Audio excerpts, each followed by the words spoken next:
खुदावंद यीशु की अंजील मुक़द्दस यूहन्ना के मुताबिक उसका 20वां बाब 2 से 8 आयत तक। तब वो शमौन पतरस और उस दूसरे शागिर्द के पास दौड़ी आई जिसे यीशु प्यार करता था और उनसे कहा कि खुदावंद को कब्र से निकाले गए हैं और हम नहीं जानती कि उन्होंने उसे कहाँ रखा है। तब पतरस और वो दूसरा शागिर्द निकले और कब्र की तरफ गए। चुनाचे वो दोनों इकट्ठे दौड़े, मगर दूसरा शागिर्द पतरस से बढ़ गया और कब्र पर पहले पहुंचा। उसने झुककर कतानी कपड़े पड़े हुए देखे, मगर वो अंदर ना गया। तब शमौन पतरस भी उसके पीछे पीछे आया और कब्र के अंदर गया और कतानी कपड़े पड़े हुए देखे और वो रुमाल जो उसके सर पर था उस कतानी कपड़ों के साथ नहीं, मगर जुदा लिपटा हुआ एक जगह पड़ा था। तब दूसरा शागिर्द भी जो कब्र पर पहले आया था अंदर गया और देखकर यकीन किया। पाक कलाम के पढ़े और सुने जाने पर खुदावंद की बरकत हो, खुदा का शुक्र हो।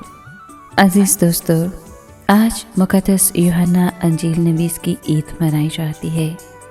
इसी हवाले से इसकी मोहब्बत की दौड़ का तज़करा है। जी हाँ, मसीह यीशु की जानिब ये दौड़ मोहब्बत की दौड़ थी। उनमें से हर एक ये चाहता था कि यीशु के पास पहुंचने वाला पहला शख्स वही हो।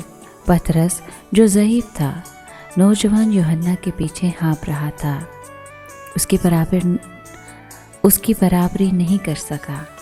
दोनों के दिलों में जासूसों और सिपाहियों का खौफ दौड़ रहा था और वो शहर के फाटकों में से निकल गए। जब यूहन्ना कब्र पर पहुंचा तो वो अंदर दाखिल ना हुआ, बल्कि एहतराम के तकाज़े के मतहत वो बाहर खड़ा रहा।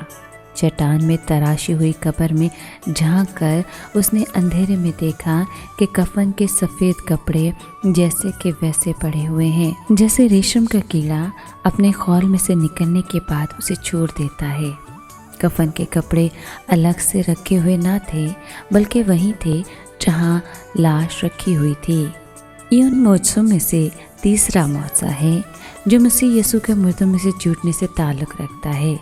मसीह ने अपने कपड़े फाड़े नहीं, बल्कि इनमें से निकल आए।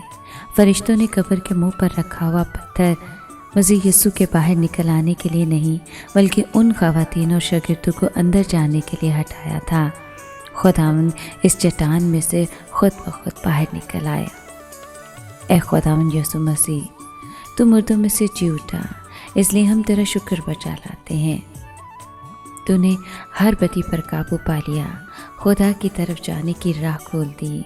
जब हम मौत की वादी में से गुजरेंगे तो तू हमारे साथ होना और हमें तर्क ना करना।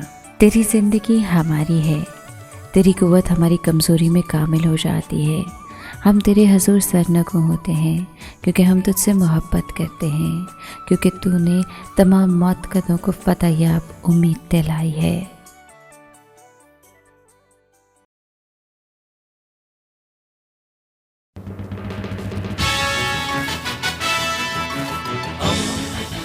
दोस्ती का पैगंबर, रेडियो वेरितास एशिया।